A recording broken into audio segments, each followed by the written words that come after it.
भारत एक ऐसी भूमि जो न केवल अपनी संस्कृति और परंपराओं के लिए मशहूर है, बल्कि अपने रहस्यमयी और खोए हुए शहरों के लिए भी। क्या आपने कभी सोचा है वो कौन से शहर थे जो समय के साथ गायब हो गए? द्वारका, जो भगवान श्री कृष्ण का नगर माना जाता है, या सिंधु घाटी सभ्यता के महान शहर जैसे मोहनजोदड़ो और हड़प्पा? क्या ये बस मिथक हैं, या इनकी असली कहानियां इतिहास के पन्नों में छिपी हुई हैं? भारत के इन खोए हुए शहरों में पौराणिक कथाओं, विज्ञान और पुरातत्व का अद्भुत मेल है। यह कहानी है उन सिटीज की जिनके पीछे मीथ्स, लेजेंड्स और साइंटिफिक डिस्कवरीज का गहरा रिश्ता है। आज हम इन प्राचीन शहरों के रहस्यों को अनकवर करेंगे, जानेंगे कि कैसे ये शहर इतिहास का हिस्सा बने और कैसे मॉडर्न डे टेक्नोलॉजी इनकी कहानियों को सामने लाने में मदद कर रही है। वायोम व्यू पॉइंट में आपका स्वागत है। यहां हम अनकवर करते हैं भारत के इतिहास के हिडन जेम्स को। तो चलिए इस जर्नी को शुरू करते हैं और डाइव करते हैं इंडिया के लॉस्ट सिटीज के रोमांचक सफर में। क्या आपने कभी सुना है द्वारका के बारे में? यह वही पौराणिक नगरी है जिसे भगवान श्री कृष्ण का निवास स्थान माना जाता है। लेकिन क्या यह सिर्फ एक कहानी है, या इसके पीछे साइंटिफिक एविडेंस भी है? महाभारत और हरिवंश पुराण में इसका विस्तार से वर्णन किया गया है। कहा जाता है कि श्री कृष्ण ने इस शहर को शत्रु के आक्रमण से बचाने के लिए समुद्र के किनारे बसाया था, लेकिन एक दिन यह पूरा नगर समुद्र में समा गया। क्या यह सिर्फ एक मिथ है, या इसका कुछ आधार है? 2001 में national institute of ocean technology ने गल्फ ऑफ खंभात में एक बड़ी खोज की। यहां मिले अंडर वाटर स्ट्रक्चर्स ने आर्कियोलॉजिस्ट को चौंका दिया। यह संरचनाएं लगभग 9000 साल पुरानी हो सकती हैं, जो द्वारका की कहानी से जुड़ती है। यहां से मिले आर्टिफैक्ट्स जैसे पॉटरी और टूल्स ने साबित किया कि यह क्षेत्र एंशिएंट सिविलाइजेशन का हिस्सा था। क्या यह द्वारका का ही हिस्सा हो सकता है? वैज्ञानिक अब भी इस पर रिसर्च कर रहे हैं। अगर यह द्वारका है तो यह दुनिया की सबसे पुरानी और एडवांस्ड सिटीज में से एक हो सकती है। सोचिए, एक ऐसा शहर जो हजारों साल पहले डूब गया, लेकिन आज भी हमें अपनी कहानी सुनाने के लिए जिंदा है। दुनिया की सबसे प्राचीन और वेल प्लान्ड सभ्यताओं में से एक है सिंधु घाटी सभ्यता, जिसमें हड़प्पा और मोहनजोदड़ो जैसे शहर शामिल हैं। ये शहर अपने समय से इतना एडवांस्ड थे कि आज भी इनकी मिस्ट्रीज हमें चौंकाती हैं। 1920 के दशक में ब्रिटिश आर्कियोलॉजिस्ट्स ने इन सिटीज को रीडिस्कवर किया। इनकी अर्बन प्लानिंग और सोफिस्टिकेटेड ड्रेनेज सिस्टम्स को देखकर हर कोई हैरान रह गया। इमेजिन कीजिए, 5000 साल पहले भी ये लोग मॉडर्न टेक्नोलॉजी जैसी सिस्टम्स का यूज करते थे। मोहनजोदड़ो का ग्रेट बाथ, एक विशाल स्नानागार, बताता है कि हाइजीन और कम्युनिटी लिविंग उस समय कितनी इंपॉर्टेंट थी। यह स्ट्रक्चर इतना एडवांस था कि आज भी यह इंजीनियरिंग का चमत्कार माना जाता है। यहां मिले आर्टिफैक्ट्स जैसे सील्स और ज्वेलरी इस सिविलाइजेशन की रिच कल्चर और ट्रेड नेटवर्क्स को दर्शाते हैं। लेकिन सबसे इंट्रिगिंग है इनकी लिखावट। इंडस स्क्रिप्ट आज भी साइंटिस्ट के लिए एक अनसॉल्व्ड पजल है। यह सिविलाइजेशन सिर्फ लोकल नहीं थी। इनके ट्रेड रूट्स मेसोपोटामिया और इजिप्ट तक फैले थे। ये लोग कॉटन से बने कपड़े, स्पाइसेस और बीड्स एक्सपोर्ट करते थे, जो उस समय लग्जरी आइटम्स माने जाते थे। लेकिन फिर एक बड़ा सवाल उठता है, ये सिटीज डिक्लाइन क्यों हुए? माना जाता है कि क्लाइमेट चेंज, फ्लड्स या इन्वेजन्स इनके पतन की वजह हो सकते हैं। हालांकि हिस्टोरियंस और आर्कियोलॉजिस्ट्स अभी भी इस सवाल का आंसर ढूंढ रहे हैं। अयोध्या, एक शहर जिसे भारत में फेथ, हिस्ट्री और कंट्रोवर्सी का केंद्र माना जाता है। क्या यह सच में भगवान राम की नगरी थी, या सिर्फ एक मिथिकल कहानी है? अयोध्या का सबसे पहला जिक्र वाल्मीकि रामायण और रामचरितमानस में मिलता है। इन ग्रंथों में इसे एक डिवाइन सिटी बताया गया है, भगवान राम की जन्मभूमि। लेकिन सवाल ये उठता है, क्या इसका हिस्टोरिकल एविडेंस मौजूद है?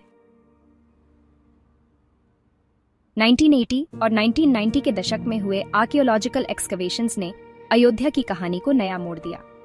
ASI यानी आर्कियोलॉजिकल सर्वे ऑफ इंडिया की टीम ने यहाँ एक प्राचीन स्ट्रक्चर के अवशेष खोजे, जो कि मंदिर हो सकता है। हालांकि इस पर स्कॉलर्स और हिस्टोरियंस के बीच डिबेट आज भी जारी है। मंदिर और मस्जिद के इतिहास को लेकर विवादों ने अयोध्या को एक धार्मिक और राजनीतिक मुद्दा बना दिया। लेकिन आर्कियोलॉजिकल एविडेंस से ये जरूर पता चलता है कि अयोध्या का इतिहास काफी प्राचीन है लेकिन अयोध्या सिर्फ एक हिस्टोरिकल साइट नहीं है, ये करोड़ों लोगों के फेथ और आइडेंटिटी का सिंबल है। हर साल लाखों श्रद्धालु यहाँ आते हैं और राम कथा की कहानियों को जीते हैं। तो क्या अयोध्या एक मिथ है या रियलिटी? इसका जवाब शायद फेथ और फैक्ट्स के बीच के बैलेंस में छुपा है। लेकिन इतना तो तय है कि अयोध्या का इतिहास और इसका कल्चरल सिग्निफिकेंस हमेशा हमारे दिलों में जिंदा रहेगा। क्या आप जानते हैं कि भारत के पास एक एंशिएंट पोर्ट सिटी हुआ करता था जिसे लोथल कहा जाता है? आज के गुजरात में स्थित ये शहर इंडस वैली सिविलाइजेशन का एक महत्वपूर्ण व्यापारिक केंद्र था। लोथल का मतलब होता है mound of the dead. Archaeologist ने इसे 1950s में खोजा और यह डिस्कवरी बताती है कि हमारे पूर्वज मैरीटाइम ट्रेड में कितने एडवांस थे। लोथल का सबसे बड़ा हाईलाइट था इसका डॉकयार्ड, दुनिया के सबसे प्राचीन डॉकयार्ड्स में से एक। ये डॉक इंडियन ओशन और खाड़ी के देशों से ट्रेड को कनेक्ट करता था। आर्कियोलॉजिस्ट को यहां से पर्ल्स, बीड्स और ऑर्नामेंट्स मिले हैं, जो ये साबित करते हैं कि लोथल का ट्रेड नेटवर्क काफी विशाल था। यहां पाए गए आर्टिफैक्ट्स दिखाते हैं कि लोथल के लोग न सिर्फ एक्सपर्ट सेलर्स थे, बल्कि हाईली स्किल्ड जूलर्स भी। उन्होंने एडवांस्ड ड्रेनेज सिस्टम्स और स्टैंडर्डाइज्ड वेट्स और मेजर्स का इस्तेमाल किया, एक ऐसा सिस्टम जो उनकी इंटेलिजेंस को दर्शाता है। इमेजिन कीजिए 4000 साल पहले एक ऐसा शहर जिसने ट्रेड और अर्बन प्लानिंग में एक्सीलेंस को रीडिफाइन किया। यह शहर बारिश के पानी को कंट्रोल करने के लिए सोफिस्टिकेटेड ड्रेनेज सिस्टम्स का इस्तेमाल करता था। लेकिन वक्त के साथ क्लाइमेट चेंज और सिल्टिंग की वजह से लोथल का महत्व कम हो गया। आज ये शहर खंडहर बन चुका है, लेकिन इसकी लेगेसी आज भी हमें अपने गौरवशाली अतीत की याद दिलाती है। अगर आप लोथल विजिट करते हैं तो आपको न सिर्फ इंडस वैली सिविलाइजेशन की झलक मिलेगी, बल्कि यह भी एहसास होगा कि हमारे पूर्वज कितने विजनरी थे। क्या आप और ऐसे फॉरगॉटन सिटीज के बारे में जानना चाहते हैं? तो जुड़े रहिए व्योम व्यू पॉइंट के साथ। इस वीडियो को लाइक और शेयर करना न भूलें और चैनल को सब्सक्राइब करें ताकि हम ऐसी ही फैसिनेटिंग स्टोरीज आपके लिए लाते रहें। भारत की खोई हुई नगरी, क्या ये सिर्फ कल्पना है या इनकी सच्चाई इतिहास के पन्नों में छुपी हुई है? लॉस्ट सिटीज हमेशा से ही हमारी इमेजिनेशन को स्पार्क करती आई है, लेकिन इनकी रियल स्टोरीज क्या हैं? जैसे कि डवाराका को महाभारत में एक डिवाइन सिटी के रूप में बताया गया है, लेकिन आर्कियोलॉजिकल एविडेंस ने दिखाया कि समुद्र के नीचे एक सोफिस्टिकेटेड सिटी मौजूद थी। इसका मतलब है कि हमारे मिथ्स और रियलिटी कहीं ना कहीं आपस में जुड़े हुए हैं।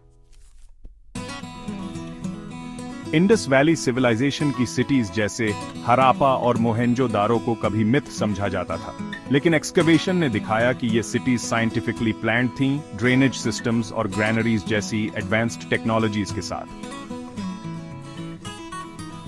अयोध्या एक शहर जिसे रामायण का केंद्र बताया गया। आर्कियोलॉजिकल सर्वे ऑफ इंडिया ने यहां रेलिक्स और रिमेन्स डिस्कवर किए हैं, जो ये सजेस्ट करते हैं कि इस क्षेत्र में एक प्राचीन सिविलाइजेशन बसी हुई थी। फिर बात करें लोथल की, जो मैरीटाइम ट्रेड का हब था।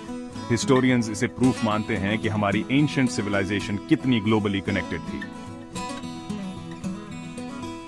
इतिहास में मिथ्स और रियलिटीज की बाउंड्रीज हमेशा धुंधली रही हैं। प्राचीन कहानियां, चाहे वो रामायण की हों या ग्रीक मिथोलॉजी की, हमें इंस्पिरेशन देती हैं कि हम अपने पास्ट को अनकवर करें। आज की टेक्नोलॉजी हमें यह मौका देती है कि हम इन खोए हुए शहरों की सच्चाई को साइंटिफिक तरीके से समझ सकें। ड्रोन्स, सोनर टेक्नोलॉजी और सैटेलाइट इमेजरी का इस्तेमाल करके आर्कियोलॉजिस्ट्स न सिर्फ जमीन बल्कि पानी के नीचे भी खोज कर रहे हैं। तो क्या आप मानते हैं कि हमारे मिथ्स सिर्फ कहानियां हैं या उनमें हिस्ट्री की झलक भी छुपी है? अपने विचार कमेंट्स में जरूर बताएं। इस वीडियो को लाइक और शेयर करें और हमारे चैनल व्योम व्यू पॉइंट को सब्सक्राइब करना न भूलें, जहां हम हर दिन ऐसी ही एंगेजिंग स्टोरीज लेकर आते हैं।